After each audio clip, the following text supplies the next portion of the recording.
Et quelle est la place du luxembourgeois en tant que langue dans tout ça ? En poésie ? Globalement.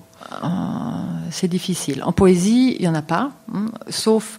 Ça devient très vite caricatural, donc c'est ça le problème, parce que c'est une langue, c'est aussi ce qu'on en fait les auteurs. Mais le luxembourgeois, aujourd'hui, se retrouve beaucoup dans les proses, dans le roman. Donc il y a de grandes œuvres, mais c'est très critique. Alors c'est très paradoxal, parce que chez nous, en Corse, le signe patent d'une diglossie ou d'un caractère de minoration, c'est l'excès de poésie et l'absence de prose. Chez vous, ça a l'air d'être le contraire. Non. Pas de poète en luxembourgeois. Nous avons, il y a du français, de l'anglais, de l'allemand, mais pas de luxembourgeois. Très curieux, il va falloir qu'on s'intéresse à ce critère-là. Oui.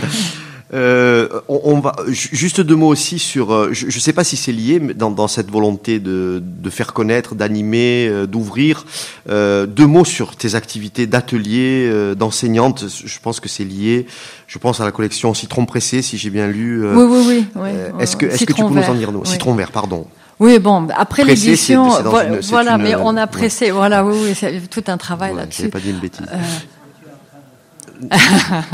Bon, disons que j'adore enseigner, mais je me suis très vite embêtée et à rester. J'aime pas m'enfermer et j'aime pas qu'on me dise tout le temps il faut faire que ça. Il faut faire du Ronsard et il faut faire du Montaigne et voilà, il faut être sage et il faut apprendre ces choses-là aux enfants. Et j'ai eu le besoin de les amener vers autre chose. Et vers leur voix, vers leur langue aussi, parce que c'est les ateliers d'écriture, je les fais jamais en français, parce que en ce moment le français à Luxembourg c'est très difficile. Oh là là, l'allemand c'est beaucoup plus facile. Ils ont vraiment une préférence naturelle pour l'allemand et l'anglais. Le français perd un peu en terrain, surtout parce que ça leur demande plus d'efforts. Donc dès que je commence un atelier d'écriture, je leur parle en luxembourgeois et je leur dis la langue c'est pas un problème. La langue, c'est un outil qui doit vous permettre à dire ce que vous avez à dire, mais je n'exige pas le français. Vous avez le droit de choisir votre langue. Vous avez le droit de changer de langue, d'essayer d'abord dans l'une et puis de passer à l'autre, peut-être les mélanger dans un même poème. On va voir, on essaye. Et moi, ça me fait énormément de bien de travailler autrement avec les élèves. Premièrement, parce que ce n'est pas un cadre où je dois donner de notes. Et je ne dois pas relever de présence. Je leur dis... Vous venez pas, c'est comme vous voulez. Vous écrivez pas, c'est comme vous voulez. Vous venez écouter, c'est bon. Vous venez pour écrire, c'est bon. Avec le résultat qu'ils viennent toutes les semaines. Je leur dis, on fait 1 heure. Après 2h30, je leur dis, bon, écoutez, maintenant, il faut vraiment que j'y aille parce que j'ai mes enfants qui rentrent à la maison, il faut que je rentre. Donc, ils ont une envie aussi. Et tous les ans, en juillet, à la fin des cours, je pose la question, est-ce que je dis à la direction qu'on continue l'année prochaine ? Et puis ils sont fâchés. Ils me disent, mais comment tu oses nous demander ça ? Parce qu'ils me tutoient. Là, ils ont le droit de me tutoyer parce que je leur explique au début qu'on est devant l'écriture. L'acte de création, on est tous égaux. Le professeur n'existe pas. Et je me refuse à être professeur là-dedans. Et donc on écrit ensemble comme ça. C'est un double travail parce que ça me permet d'enseigner surtout la littérature. Donc je pense qu'eux, ils n'ont pas toujours conscience de ça, mais je leur dis toujours, bon, si on veut écrire, il faut d'abord lire. Donc je leur amène des choses, et surtout ces choses qu'on ne trouve pas dans les anthologies d'école, parce que je trouve que les livres avec lesquels je dois travailler aujourd'hui sont très pauvres. Ils deviennent de plus en plus pauvres. Par exemple, les extraits. Si je regarde les extraits de Proust, donc j'ai gardé tous mes bouquins quand j'étais au lycée, j'ai récupéré ceux de mes beaux-parents. Et si on compare la taille des textes, ça diminue affreusement. C'est tout petit. Mais moi, j'ai pas envie de lire des extraits de 10 lignes. Comment est-ce que j'explique à un enfant ce que ça veut dire, quelle était l'écriture d'un auteur sur 10 lignes ? C'est incongru. Donc, je fais ce que je dois faire en cours. Très souvent, je leur dis même, on n'achète plus le bouquin, je ramène des textes. Et dans l'atelier d'écriture, je leur montre tout ce qu'il n'y a pas dans ces anthologies. Donc, par exemple, je ramène des textes de Rosalis, pourquoi pas, donc des choses que j'ai entendues à gauche, à droite, dans des festivals ou des lectures Valérie Rousseau, par exemple. Donc, je leur montre ce qui se fait aussi aujourd'hui et je les enferme pas dans cette conception un peu très, très scolaire. de l'écriture et de la poésie. Et pour moi, c'est un échange vital. J'ai besoin de ça pour être contente dans mon métier d'enseignant ailleurs. Donc, du coup, on se demande où est la vraie pédagogie dans tout ça. Est-ce qu'elle est dans les lieux officiels ou est-ce qu'elle est dans les ateliers? Non. Moi, je pense qu'ils y vont parce qu'il faut qu'ils y aillent. Sur un auditoire de 25 élèves, j'en ai peut-être 3 qui vraiment écoutent. Les autres sont très passifs, mais je pense que c'est aussi... ça dépend des classes. L'année dernière, j'avais une classe de littéraire, ils étaient 16. Pendant 6 semaines, ils n'ont pas bougé. Et je me suis dit, mais qu'est-ce que je vais en faire? J'ai essayé différents textes, ils ne bougeaient pas. J'ai essayé les bagues, je ne bougeais pas. Et puis j'ai ramené de Barico, soie. Allez hop, on essaye ça. Et là, ils ont bougé. Et puis il y en a un qui me dit, Madame, vous ne pouvez pas nous donner à lire des choses comme ça. Et là, on pouvait travailler. Donc après 6 semaines, on a enfin pu commencer un travail pédagogique. Okay.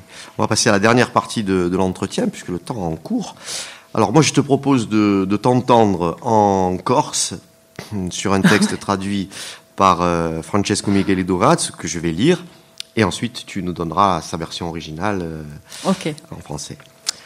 O budio non è niente altro che all'intagina di un lume che franca o spazio, gocciola sempiterna di abbuca di un tempo, all'ava di Pompeia aveva imprigionato i fiori, soga questa rigu per chi mi chergu, si i pedali di fiori resistini abbastanza alla vampata. Sarà che a Petra varrà l'agio di stantarassi prima che tutto si sbrigiolessi e che i fiori di Pompei si morissini senza lasciare un ricordo di uso spritia o mio sotis, smintegami, quando per te si tratterà di mora, si dimorasi d'incalcau baveddu contra u codu di china u capo masimo, si incorda nucca si strigni spadi assutida i toscapuli in caso di naufragio, un mare salva solo qui di chi ammani a ueru, ma quali asà di quando un quando ciò la para u flusso di ciò che veni a mina contra la vaccia interna di inosci brami. Ciò che facci dilatassi i peddi e stinzassi i corpa perché il tempo è un vagabondo, un cermidato. Rivaccio io ogni giorno su viaggio clandestino d'andà a conta londi no zancaru in negosci la cadura la granco che si stinza longa u petto. I braccia u codu sina a scarica di ogni in pieno cervedu e chi luscio di udolorosi ganzi. A spina s'assumino d'intorno che si squassano sbultulati i stondi. Tu lampa mia, utobriono anche du sordi sogas di sa terza corda vocali, che ferma l'appiato e si sveglia solo par si furi, su tavono d'un disingudani la gente in dolo, intoccabili in iso affanna e in l'assenza di l'altro. Très bien. La ténèbre, ce n'est rien d'autre que la lenteur de la lumière qui traverse l'espace, goutte perpétuelle dans la bouche du temps. La lave de Pompéi a-t-elle emprisonné des fleurs? Je dis cela parce que je me demande si les pétales des fleurs résistent assez longtemps à l'embrasement. Est-ce que la pierre aura eu le temps de se solidifier afin que tout ne s'effrite et que les fleurs de Pompéi ne meurent sans laisser le souvenir de leur floraison? Vergiss mich nicht. N'oublie pas, oublie-moi, quand pour toi, il s'agira de mourir. Pressez le menton contre le cou, baissez la tête surtout. Allonge la nuque, resserre les épaules et affine les omoplates. En cas de naufrage, la mer n'épargne que ceux qui aiment vraiment. Mais rien n'est moins sûr, tu sais. Parfois, il faut suspendre le flux de ce qui vient taper contre la face intérieure de nos désirs, ce qui fait se dilater les peaux et se tendre les ventres, parce que le temps est un nomade hirsute. Je refais chaque jour ce voyage en clandestin, aller compter les vagues, dans les mollets, dans les cuisses, laisser durer la crampe qui s'étire le long du torse, des bras, du cou, jusqu'à ce que la décharge arrive en pleine cervelle et que le seuil de la douleur se déplace. Le dos s'assimile à l'alentour qui s'efface dans ce bousculement des durées. Dis-moi, ton cri, lui aussi, émane-t-il de cette troisième corde vocale qui reste tapie et ne s'éveille que pour ces urgences-là? Cette béance dans laquelle s'engouffrent les gens endeuillés, intouchables dans leur douleur et l'absence de l'autre. Mais il manque une phrase. Parce que ça, maintenant, Il faut que je la retrouve, parce que sinon ça ne fonctionne pas très bien. Il faudrait la rajouter. Alors, c'est l'autre. Désolé. Non, c'est pas grave. Voilà. Ah, donc, cette béance dans laquelle s'engouffrent les gens endeuillés, intouchables dans leur douleur et l'absence de l'autre, innommables sont ceux qui leur manquent, un pied dans la mort par mort, comme toi, comme moi. Combien de pieds devrons-nous avoir sans risquer de tomber, boitant de pieds que nous n'avons plus? Voilà. Ok, très beau texte. Merci. Alors, quelques questions de forme, et puis une question préalable. Pourquoi le français par rapport au luxembourgeois? On y a un petit peu répondu tout à l'heure. Ah oui, mais ça c'est difficile. Bon, à la maison on parlait luxembourgeois. Tout en sachant que j'avais une grand-mère qui était lorraine, donc qui habitait en France, qui était supposée parler le français, mais avec qui je parlais le plate. Or, quand j'allais chez le boulanger, il fallait que je parle le français parce que lui, il venait de 3 villages plus loin, donc il parlait plus le plate. Bon. Donc, le français n'était jamais loin. Par exemple, les enfants luxembourgeois, quand ils regardent la télé, petits, les dessins animés, c'est ou bien allemand ou bien français. Comme ma mère était d'origine française, bien qu'on ait parlé luxembourgeois, elle m'a mis instinctivement, tac, la télé française, parce que c'est ce qu'elle aurait mis. J'ai appris le français à partir de l'âge de 8 ans, et je pense que très vite j'ai compris que c'était ma langue, parce qu'elle me permet de penser. Je sais pas, c'est très difficile à expliquer quand on évolue dans un contexte où il y a beaucoup de langues. Ça m'arrive, par exemple, dans ce texte, il y a le mot vergiss mich nicht, qui est traduit. C'était ma deuxième question. Merci. Voilà. Donc, et là, on voit la complexité de ce bain des langues, finalement. Parce qu'en français, ou même encore, je l'ai entendu, on dit myosotis. Oui, c'est le bon mot de la fleur, c'est bien beau, mais c'est pas vergiss mich nicht. En allemand, ça veut dire quelque chose. Vergiss mich nicht, c'est mais ne m'oublie pas. Donc on offre cette fleur à l'amoureux en lui disant mais ne m'oublie pas, je suis là, je t'aime. Et donc tous mes livres, dans beaucoup de mes livres, il y a ce glissement des langues. Donc myosotis, c'est oui myosotis, mais en d'ailleurs, allemand. D'ailleurs, Dorat s'est contenté de myosotis, mais en hyper. Oui.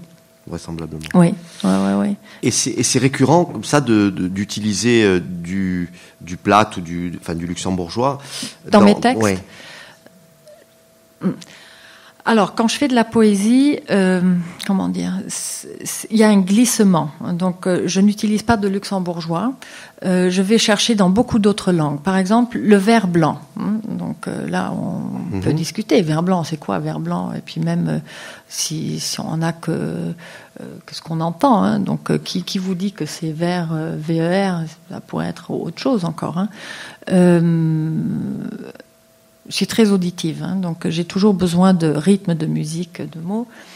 Et il y a l'image, ça commence par l'image d'un bruit blanc. Mais en anglais, c'est quoi le bruit blanc? Mais c'est ce qu'il y a à la télé quand il n'y a plus rien. C'est le white noise. Et donc j'ai pris le white noise et je l'ai traficoté, j'en ai fait le bruit blanc. Je ne sais même pas si ça existe en français, le bruit blanc, quand on est... Oui, c'est différent, mais voilà, donc c'est comme ça que ça glisse chez moi. Donc j'ai entendu le white noise et je m'imagine le white noise et j'en fais le bruit blanc. Et ce bruit blanc, je vais le décliner jusqu'à ce que j'arrive au vers blanc, blank verse aussi en anglais. Donc, mais le vers blanc ici, c'est aussi le dirophilaria, c'est ce vers blanc, donc l'animal qui se loge dans l'artère pulmonaire des chiens, donc qui tue les chiens. Donc il y a comme ça, en poésie je glisse et je surfe sur les langues, j'adore ça et je vais piquer chez les uns, chez les autres, j'en fais quelque chose, je retricote, j'explose et je remets ensemble. Donc, et tout ça, je suis quand même très sage parce que je casse rien en même temps, donc il y a la grammaire. Pardon? Même pas. Non, même pas, même pas. Et mais en prose, maintenant je viens de faire, il y a un mois, c'est sorti. Mon premier récit. Et c'est un récit, c'était très difficile comme travail, j'ai jamais fait de récit. Donc j'ai commencé 3 fois, parce que ça s'appelle La Reine du Lampertspiersch. Le Lampertspiersch, c'est un quartier à Luxembourgville. Et donc c'est une enfance luxembourgeoise dans les années 70, au début 80. La narratrice est une petite fille. Donc la perspective, c'est la petite 4 ans, 5 ans, impertinente. Et donc là, c'est pour ça que j'ai dû recommencer. Garder cette perspective, c'est extrêmement difficile. Rester dans l'enfant, mais Ça m'a coûté une énergie folle. Et là, il y a le luxembourgeois. Mais pas seulement le luxembourgeois. Il y a le japonais de la petite copine qui avait le papa japonais. Il y a le luxembourgeois de l'épicier. Mais il y a aussi le luxembourgeois de ma mémé qui n'est pas un vrai luxembourgeois, qui est du plate. Donc, dans la prose, je peux le faire. Là, je garde les langues avec leur teneur, avec ce qu'elles ont de réel. En poésie, non. Ça, je peux pas le faire parce que. Il y a juste une petite insertion. 2 mots sur la forme. C'est assez surprenant cette façon de filer. Quand je dis filer, c'est une vraie couture dans la mesure où c'est vraiment le lecteur qui construit sa prosodie, qui reconstruit le texte pour le recoudre dans son interprétation. Et enfin, moi, c'est la première fois que j'ai sûrement des lacunes sur d'autres auteurs, mais il y a quand même une démarche qui n'utilise pas la parataxe, qui construit quelque chose et qui le donne à recoudre au lecteur. Est-ce que tu peux nous expliquer un petit peu? Est-ce que c'est une démarche que tu as travaillée, qui est arrivée comme ça? Mais c'est tout à fait intéressant, je trouve, en termes de pavé. C'est pas du vers, c'est du pavé qui est livré comme ça en poésie. Tu peux nous en dire 2 mots? Bon. Je vais vous montrer. Donc, tout le livre fonctionne comme ça. Hein. Donc, c'est des pavés de texte. J'ai du mal à dire, je fais des poésies, ou je fais des romans, ou je sais pas. À la limite, c'est même pas important pour moi. Il y a une musique. Il y a un rythme. Il y a quelque chose qui m'emporte. Hein. Donc, et je pense que je veux pas m'enfermer. C'est aussi simple que ça. Je veux pas faire du poème pour faire du poème. Hein. Donc et faire des carrés. Ça m'autorise à faire du poème quand j'ai besoin de poème. Ça m'autorise à faire de la prose quand j'ai besoin de la prose. Et j'aime bien le borderline. J'aime bien le fil du rasoir. J'aime bien quand je fais pas attention que je m'écorche ou que je tombe. Et donc c'est un peu un travail d'équilibriste comme ça pour maintenir. Il n'y a plus de majuscules, il n'y a plus de ponctuation, il n'y a plus rien. Tout est filé. Tout est filé. Bon, Nid de poule, c'était une phrase. Hein. Donc Nid de poule, c'est mon premier bouquin. Enfin, publié chez Phi. Et ça, c'est une phrase. Donc, c'est un fou qui prend le bus, qui prend le train, peu importe. Hein. Donc, ça roule. Hein. Donc, c'est le mouvement. Il est tout le temps en mouvement. Et c'est une pensée. C'est une phrase. Mais qui dit où ça commence et est-ce que ça termine vraiment? Donc, c'est ça aussi mon problème. Où ça commence et où ça s'arrête. Je veux pas que ça s'arrête. J'aime bien quand ça commence, mais bon. Voilà. Est-ce que tu peux aller un petit peu plus loin, parce que je suis évidemment de ceux qui pensent que la forme et le fond ne sont pas à déconnecter. Oui. Est-ce que tu peux nous dire un petit peu quel est l'univers que tu proposes à travers cette œuvre qui est en cours et qui est loin d'être achevée, bien entendu? Moi, je m'inscris volontiers dans une filiation de la Beat Generation. Donc, aller au-delà des formes imposées, aller fouiller là où peut-être on ne doit pas aller fouiller, et me reconstruire, une forme qui soit à la mesure de mon souffle. Je ne sais pas si c'est clair pour vous, hein, mais j'ai besoin, par exemple, même là, hein, quand on a lu les blocs, il y a un souffle. Maintenant, moi, je connais le mien, et je ne voudrais surtout pas imposer mon souffle au lecteur. Et c'est pour ça que, si on regarde bien, ça fonctionne. On peut déplacer cette ponctuation imaginaire qui est le souffle que chacun a. Je crois que ça fonctionne avec un souffle court. Hein, il prend des petits blocs dans le grand bloc. Celui qui a le souffle long, il peut aller plus loin. Et en fonction, il y a le sens qui change. Et ça m'intéresse. Que même là-dedans, je ne m'enferme pas. Moi, j'ai des choses à dire. Oui, donc ça, ce livre-là, c'est la présence. Ce n'est pas encore l'absence. Hein, je voulais saisir ce moment-là. Donc, après l'amour, il y a rupture, il y a quelqu'un qui part, il y en a un qui reste. Et qu'est-ce qu'il fait, celui qui reste avec le souvenir de l'autre? Il n'y a pas encore l'absence. L'absence, c'est quand quelque chose s'est cristallisé, quand quelque chose s'est figé, hein, dans une réalité. Mais avant ça, il y a l'après-présence. Hein, quand le corps de l'autre n'est plus là, mais la chaleur de l'autre est encore là. Hein, c'est, prenons l'image le matin, on sort des draps, il y en a un qui se lève et l'autre reste au lit. Donc même si le corps de l'autre n'est plus là, sous les draps, il y a sa chaleur qui reste. Et c'est ce moment-là qui m'intéressait. Et maintenant, ma vision de l'après-présence, c'est la mienne, mais est-ce que c'est celle de mon lecteur? Et peut-être déplacer le souffle, travailler avec son souffle, ça permet à chacun de glisser aussi là-dedans. Et donc, bon. Mais j'aime bien aussi m'effacer. J'aime pas m'imposer dans mes textes. Ça, c'est quelque chose. J'ai du mal avec ça. En tout cas, on sent bien un jeu de frontières là et qui est lié aussi au lieu qui fonctionne bien. Alexandra, on va arriver à la fin de cet entretien qui aimerait ne pas en avoir tellement il est passionnant. Je vais un petit peu boucler la boucle avec une question plus générale en ayant dépassé un petit peu le côté de l'écrivain. Est-ce qu'il y a, c'est une grande question chez nous, c'est pour ça que je te la pose. Nous, on ne sait pas s'il y a une littérature corse. Enfin, on ne sait pas dire si, pour qu'il y ait littérature corse, il faut qu'il y ait littérature d'expression en langue corse, ou alors que la littérature corse est évidemment une expression plurilingue. Est-ce qu'il y a une littérature luxembourgeoise ? Et si oui, comment ? C'est difficile. Je pense qu'il y a déjà la littérature, ça c'est déjà. Est-ce qu'on peut inscrire la littérature dans un contexte vraiment national ? Je ne pense pas. Alors il n'y a pas de littérature française. C'est quoi être français ? C'est quoi être allemand ? On est avant tout être humain et on regarde le contexte dans lequel on est. Ce sont des balises qui sont quand même bien posées. La littérature française, la littérature américaine. Bien sûr. Il y a des caractéristiques, oui, c'est vrai. Mais moi qui n'aime pas l'enfermement, c'est une question très difficile pour moi. Je me fais provocateur, tu as bien voilà, bien sûr. Bon, je pense qu'il y a bien sûr une littérature luxembourgeoise qui est faite en luxembourgeois. Là, on peut pas discuter. Parce que c'est la langue, voilà, ou en plate. Donc maintenant, vous voyez, déjà là, le problème se pose. Donc si un auteur publie en luxembourgeois ou en patois un livre, que ce soit à Luxembourgville ou à Arlon, ça change. Alors que la langue est la même et le sujet peut être le même. Dans un pays, on dit d'un côté de la frontière, on dit c'est la littérature luxembourgeoise. De l'autre côté de la frontière, on dit ah oui, non, mais ça c'est complètement régional. Et c'est pour ça que j'ai du mal à répondre à cette question. Maintenant, ce que je vois dans ce que font les auteurs luxembourgeois, oui, il y a le thème, il y a le lieu Luxembourg dans la littérature, il y a le thème de l'altérité qui revient beaucoup. Donc, on a par exemple Jean Portante qui parle beaucoup de l'altérité, qui en a fait cette étrange langue, donc qui va même jusqu'à réinventer une langue où se sédimentent différentes langues. Donc au-dessus du luxembourgeois, il y a le français, il y a l'allemand, l'anglais, et en dessous, il y a un italien, et tout ça, ça donne quelque chose qui ressemble au français, mais qui n'est pas vraiment du français. Il y a des thèmes luxembourgeois, donc qui je suis, moi, dans mon petit pays, et très souvent, il y a une définition quand même négative par rapport aux autres pays. On sait tout ce qu'on n'est pas, mais on a du mal à savoir ce qu'on est en définitive.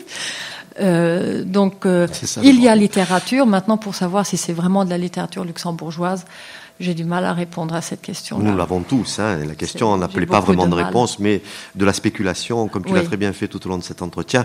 Enfin, en tout cas, moi, je te remercie parce qu'on en sait beaucoup plus, et sur le Luxembourg, et bien entendu, sur tes activités et sur l'écrivaine. Merci encore. Merci beaucoup. Merci.